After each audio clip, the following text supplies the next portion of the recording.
Ya balik lagi, artinya sekarang kalau di Batam secara ekonomi segala macam udah mulai berangsur-angsur membaik Mulai lah ya, udah mulai normal lagi. Cuman mhm, ada nggak sih ya perubahan yang paling terlihat dan signifikan gitu dari awal banget, apa, dari sebelum pandemi dan sekarang ya yang mulai berangsur-angsur membaik tuh ada nggak sih sebenarnya perubahan yang sangat signifikan yang terlihat banget ya? Selain orang jadi lebih ini sama kebersihan ya, cuma udah pasti karena semua orang jadi parno sebenarnya, bukan jadi jaga-jaga, jadi parno. Parno sendiri ya, takut ya. Perubahan yang signifikan, apa ya, mmm, bingung aku tuh. Gitu.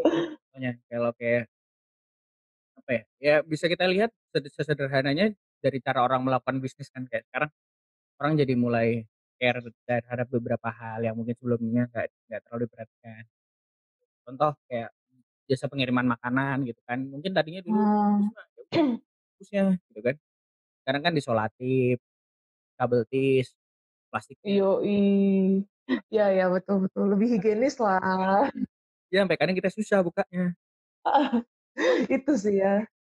Iya, ya yang kayak kayak gitu kan sederhana terlihatnya, tapi kan, oh iya ya ternyata memang kita, apa ya, bisa dibilang ya yang kalau aku pribadi ya di sekitar rumahku yang paling terlihat ya itu sih memang kebersihan sih ya. Kita nggak bisa Iya, bohong ya bahwa kebersihan. orang jadi lebih kayak jadi sangat entah jadi sadar atau jadi parno. Heeh, beda tipis soalnya. Iya. Kayak banyak yang jadi parno kayak, "Ah nggak mau keluar ah, nggak mau keluar gini gini gini." Mmm, Yang ya terserah aja sih kalau nggak mau keluar gitu loh, tapi ya kembali lagi pada pad nanti pada saatnya kalau ketika vaksinnya udah keluar ya, ya, vaksinnya sudah keluar, ya virus corona ini akan jadi, apa ya, jadi kayak flu aja gitu. Kayak semacam flu yang nanti akan hidup berdampingan virus biasa. dengan akan hidup berdampingan dengan kita. Kan kita juga sebagai manusia selalu berevolusi ya, selalu Mmm, berubah-ubah, tubuhnya juga selalu beradaptasi. Dulu mungkin orang kena flu aja bisa sampai meninggal gitu loh, sekarang ya udah flu cuman minum obat warung aja bisa sembuh gitu kan kasarnya. iya, Atau enggak mendidiemin aja minum air putih anget gitu kan, 2 hari, 3 hari udah sembuh. Ya hal-hal kayak gitu sih dan senang sih sebenarnya ngelihat orang-orang makin care terhadap kebersihan, tentang, sanitasi terutama. Karena kan mungkin selama ini hal itu ya jangankan di daerah-daerah terpencil ya, maksudnya di kota-kota besar aja masalah sanitasi kan cukup, apa ya, cukup jadi perhatian gitu loh. Kadang kamar mandi umum yang tidak layak, yang iya. yang pe yang petugasnya ada tapi kagak pernah dibersihin tuh kamar mandi, Iya, betul betul. Betul betul betul. yang baunya mungkin udah kecium dari 10 meter sebelum masuk, Heeh. Suka kesel sih tapi ya. ya tapi seneng sih akhirnya sekarang jadi semua jadi care, jadi saling tolong-nolong untuk Saling peduli lah, nggak mikirin diri sendiri gitu. karena karena emang kondisi saat ini ya kita nggak bisa mikirin diri sendiri, harus banyak yang, apa ya, dilibatin, terus harus banyak membantu orang gitu loh. Ya kalau memang kita Iya, mampu kita bantu, betul betul tapi betul. kalau kita ngerasa diri nggak mampu ya usaha, jangan jangan ngemis-ngemis gitu loh, Mhm. ngemis gitu, jangan ngemis-ngemis minta bantuan segala macam. Ya kalau memang masih ada yang bisa kita usahakan, ya kenapa enggak gitu. Ya Selagi kita sehat, masih selagi lengkap, nggak ada yang kurang. nah, kasarnya teman-teman kita yang ya maaf ya yang dalam tanda kutip secara fisik kurang aja masih semangat gitu loh kadang-kadang. Heeh. Mereka untuk mencari nafkah segala macam, mencari segala cara untuk mereka bisa survive dari hidup mereka. Kadang miris juga sih, kadang kayak ngerasa bahwa, "Duh, gue yang udah seutuh ini aja yang tidak ada yang kurang aja, kadang masih suka ngeluh apa kabar mereka," gitu ya, yang punya kekurangan gitu. Ya walaupun di balik kekurangannya mereka selalu ada kelebihan lain gitu, tapi kadang Mmm, kan kita melihatnya, "Aduh, gue yang kayak gini aja kok ngeluh sih, mereka yang punya kekurangan aja nggak ngeluh," gitu loh, malah bisa gitu mereka loh, malah mereka bisa bisa survive, bisa lebih sukses. mhm. Caranya balik lagi, kadang intinya balik di mental kita, jangan mental ngemis ya pokoknya. Kalau emang masih bisa usaha, usaha selama halal Nah, ya, jangan nyopet, jangan jambret. betul. Intinya Iya. dan apa ya, kadang orang gengsian sih, Mmm, dan, "Ah, nggak mau ah kerja gini, nggak keren." aku mau kerja di kantoran lah, pakai ini, pakai itu. Ya nggak masalah mau kerja kantoran segala macam selama memang kita bisa menunjukkan kemampuan kita dan kapasitas kita di sana gitu. Ya, Kadang kita yang tahulah diri kita sendiri ya, mampunya kalau apa. memang kita nggak mampu di sana, ya udah mungkin kita punya kelebihannya di bidang lain. Karena kan kalau aku pribadi prinsipnya aku selalu berkaca bahwa kira-kira aku bisa nggak ya kalau kerjaan ini? Kalau emang bukan ranahku ya udah nggak usah, Nggak usah, betul. Nggak mending usah dipaksain, jangan dipaksain karena percuma, nggak akan jadi kasarnya kita yang jadi sebel sendiri karena kita nggak bisa capek maksimal, sendiri. terus kita juga jadi menyia-nyiakan waktu misalnya kita punya bakat yang begitu luar biasa, terus kita malah buang-buang waktu karena kita cuman sekedar ngejar gengsi karena, "Ah, nggak keren bakat gue, kerja ini lebih keren, kerja ini lebih keren." Tapi ya akhirnya jadi sia-sia bakatnya. Kita jadi terjebak di rutinitas kayak yang Ladenia bilang, Mmm, jadi terjebak betul di betul. rutinitas lagi, kerja cuman sekedar bangun pagi, kantor, pulang sampai Ya, rumah, mandi, makan, tidur, besok gitu lagi gitu. ya gitu lagi. Jadi hidupnya jadi membosankan, jadi nggak ada value-nya. Iya, Walaupun betul kadang betul. ada orang yang senang melakukan hal kayak gitu, tapi ya nggak ada masalah, kayak aku juga aku juga sangat menghargai orang-orang yang bekerja keras di kantoran gitu ya. Karena kan ya bisa dibilang, papaku dan adikku juga di kantor gitu, jadi kerja kantoran segala macam. Dan mereka selalu menunjukkan bahwa apa yang bisa saya lakukan nih untuk kemajuan kantor ini segala macam. Kan kadang Mmm, hal-hal kayak gitu yang kayak kita, "Ah, ya udahlah, toh gue udah digaji, kerja gue enak gini kan, gue bisa sambil santai, ya udah." Jadi tidak mau berkarya gitu. Padahal mungkin dengan kita sampaikan ide-ide kita gitu kan, kadang jangan-jangan bos kita malah, "Oh iya nih, oke nih, yuk coba." Gitu, nggak taunya ternyata maju, kita jadi dipercaya untuk megang beberapa hal, punya tanggung jawab yang lebih besar gitu, kita nggak tahu. betul. Kadang karena apa ya, kita selalu melihatnya termasuk aku juga dan mungkin teman-teman yang dengerin, ada juga yang ngalamin kayak kita nggak mau keluar dari zona nyaman gitu.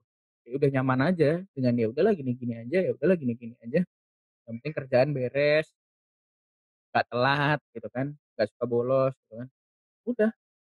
Cuman balik lagi kalau aku selalu be beberapa waktu terakhir akhirnya berpikir bahwa iya ya, bekerja itu bukan hanya bukan sekedar aku mendapatkan apa, Mhm, tapi apa yang bisa aku hasilkan gitu loh, apa yang absurd. bisa aku berikan buat mereka dan ya itu ya, kalau istilahku aku selalu pakainya meninggalkan legacy, meninggalkan sesuatu yang berdampak gitu loh. Jadi ketika pun aku sudah nggak ada di sana, apa yang aku tinggalkan itu masih berdampak buat banyak orang Betul betul betul. dan itu yang kalau dibilang gajah mati meninggalkan gading, ya itu gitu loh, ada sesuatu yang ditinggalkan dan itu berbekas dan itu juga Bermakna gitu bagi orang. buat orang-orang. Makanya aku kalau tiap ditanya, "Kalian mau kerja buat apa?" Kalau aku selalu bohong kalau kita nggak bilang kita bekerja untuk memenuhi kebutuhan. Ya Karena itu bohong. bukan hidup melulu tentang uang, tapi kita butuh uang untuk hidup, Mmm, kita butuh ya kita butuh uang untuk hidup. tapi kehidupan itu bukan hanya melulu tentang uang, tapi bagaimana kita bantu orang, kita berdampak buat orang lain, kita nggak nyusahin orang gitu.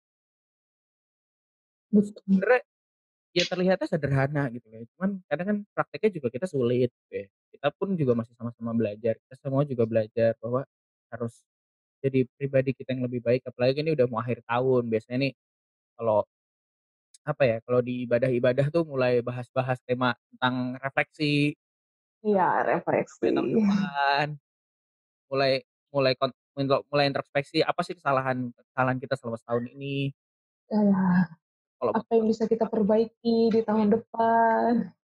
rencana ke depannya apa, jangka panjang. Heeh. Jadi somehow itu bener gitu loh. Kadang kayak kayak salah satu teman kita kayak P, dia kalau udah akhir tahun gini biasanya dia suka nulis surat buat buat dirinya di tahun depan.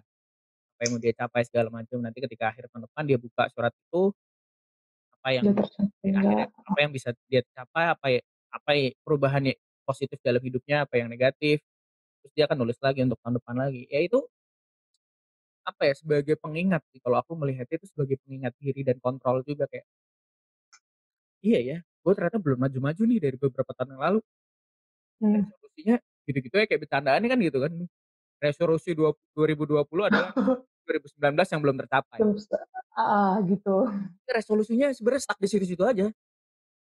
Padahal kan Dari harusnya kapan tahun gitu-gitu aja. 5 tahun gitu-gitu aja. Ya bukan karena kita kepentok ya, tapi setidaknya ada yang kita usahakan, kita mau berubah. Dan kadang kita gampang kemakan omongan orang, gampang Ya, kebawa sama orang, padahal mungkin kita punya tujuan yang lebih baik dari itu, tapi karena kita takut, apa ya, takut dilihat berbeda dari orang lain, ya udahlah ikutan aja, udah ikutan aja gitu. Akhirnya jadi ngerasa nyaman dengan hal yang kayak gitu, kitanya jadi nggak maju, jadi stuck. Padahal mungkin sebenarnya mimpi kita loh besar gitu, cuman ya nggak bisa kalau mimpi doang, kalau nggak lu jalanin mah, ya sampai kapan juga jalan di tempat aja. Mimpinya jalan, kitanya tetep di situ, nggak kegapai-gapai. Makanya bercandaannya, "Gantunganlah cita-citamu setinggi langit."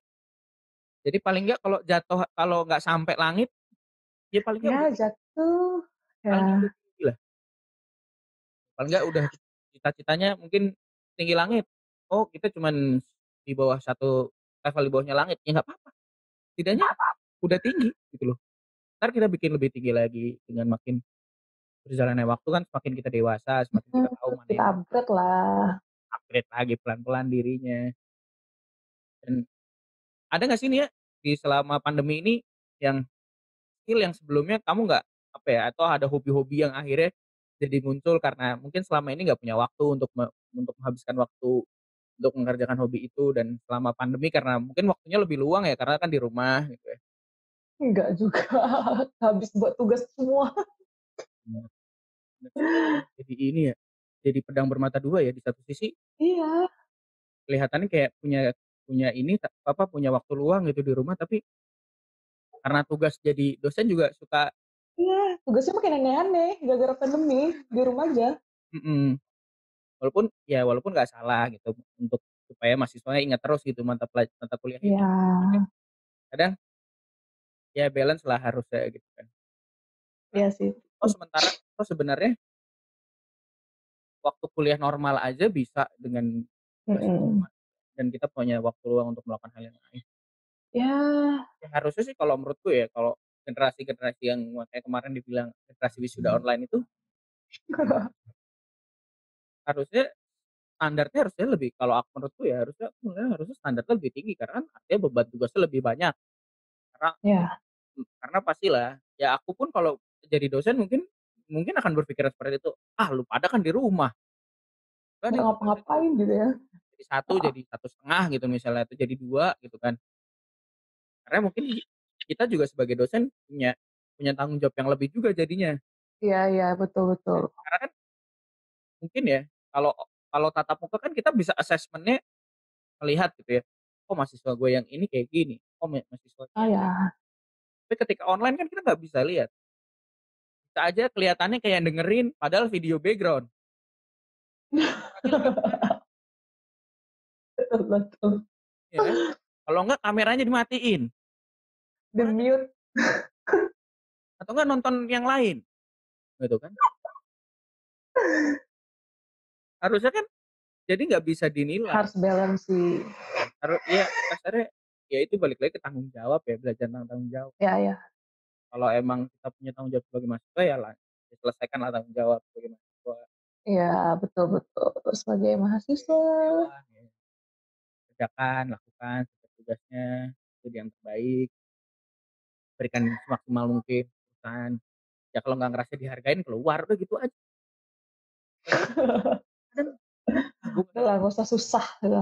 ya udah kalau emang ternyata perusahaan nggak bisa ngehargain ya sudah, pasti banyak kok masih perusahaan lain yang bisa ngehargain kita. Ya mungkin tidak pada tempatnya aja gitu. Kadang kan ya samalah kebaikan itu kadang nggak sesuai sama orangnya. udah kita Iya, baikin betul betul yang betul. yang tadi kan, udah kita baikin melunjak, ya udah, oke kita harus bantu yang ya kalau kerja juga gitu, kita udah memberikan yang terbaik tapi tidak dihargai, ya sudah pindah atau dorong untuk usaha sendiri misalnya, wah udah belajar nih dari dari ikut orang, oh kekurangannya ini, coba deh bikin usaha belajar dari kekurangan itu. Kan kita juga jadi bermanfaat buat banyak orang, kita buka lapangan pekerjaan buat banyak orang, nolong orang yang tadinya mungkin nggak bisa kerja karena pandemi, akhirnya jadi bisa kerja lagi. Iya iya iya. Pertumbuhan bisnis juga pertumbuhan UKM juga oke selama pandemi karena jadi banyak yang mulai berjualan, dagang, Iya, betul betul.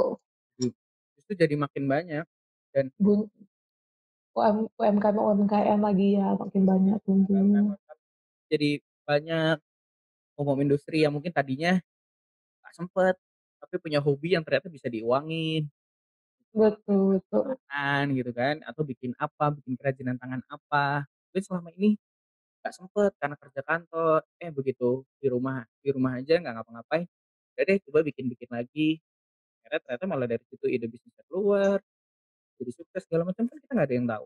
Makanya itu yang selalu ditekenin sama motivator bahwa lu harus keluar dari zona nyaman, Iya iya. gitu aja, Walaupun itu sulit ya. banget. Ya intinya apapun yang terjadi di hidup kita, semua ada maksudnya, semua ada tujuannya. Iya. Tapi kalau kalau mau bicara rohani banget mah selalu ada pelangi, ya. Betul betul betul. Balik badai selalu ada matahari yang cerah gitu loh.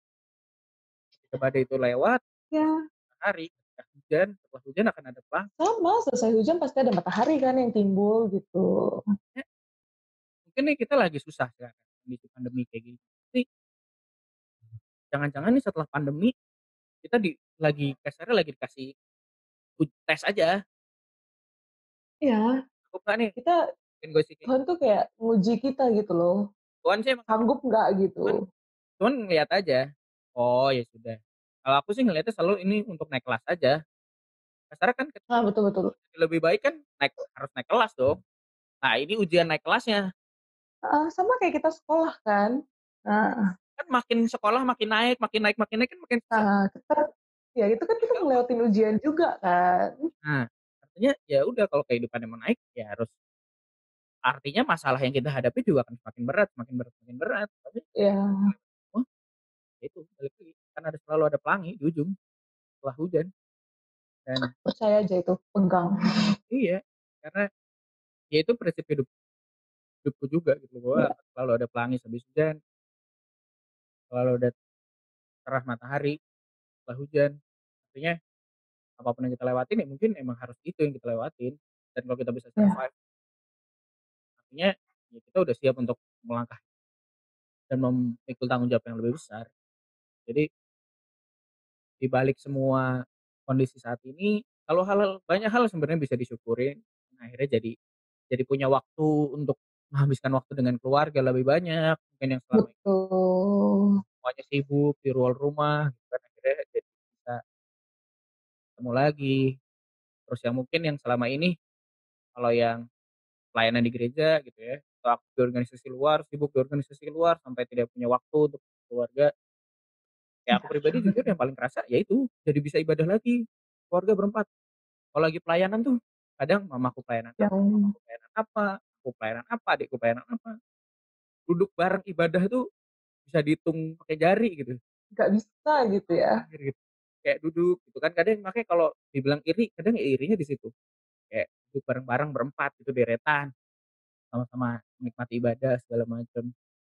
Kadang itu, mungkin dilihat orang lain, "Ah, biasa aja kan gue tiap minggu kayak gitu." Iya, kadang kita jadi nggak bersyukur tuh, karena kita Ya terlalu ya ya. rutinitas.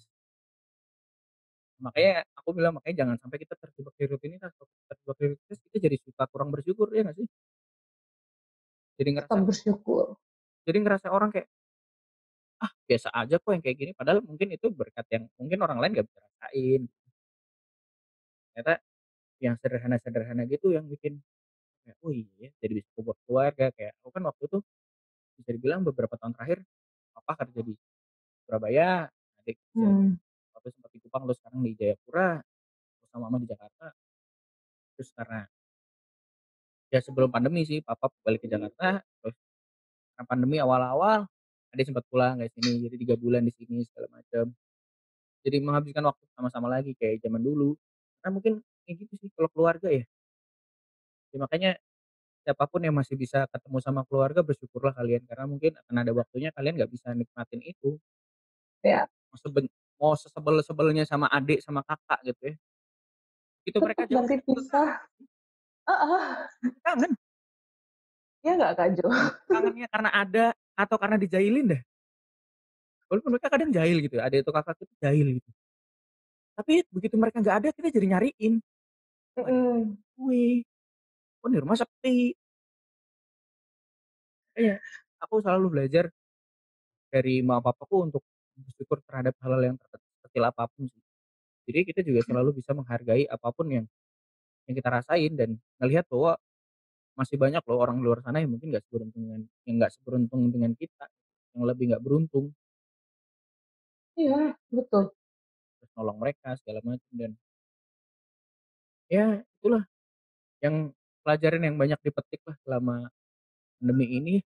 Jadi lebih baik sih sebenarnya jujur aja heeh, mungkin secara dan physically tidak gitu loh, tapi secara emosional entah kenapa lebih ya, kayak lebih, oh iya jadi lebih banyak bersyukur, banyak banyak menikmati, banyak menghargai apa yang selama ini ya mungkin terlihatnya tidak bisa hargai waktu, menghargai waktu, jadi menghargai orang lain. iya Jadi ya buat teman-teman yang masih ngedengerin kita, stay safe semuanya sampai iya juga nggak pernah tahu betul, sampai kapan pandemi ini, tapi kita selalu berharap, kita selalu doa sama bahwa apapun yang terjadi setelah pandemi ini, Indonesia akan jadi lebih baik, akan jauh lebih pasti, maju dari hari ini dan kita ya yes, ngedorong semua teman-teman untuk saling saling care satu sama lain, rangkul temennya kalau memang ada yang butuh pertolongan segala macam. Ya, betul, sampai ketemu di konten-konten kita berikutnya. Bulletproof Generation. see you.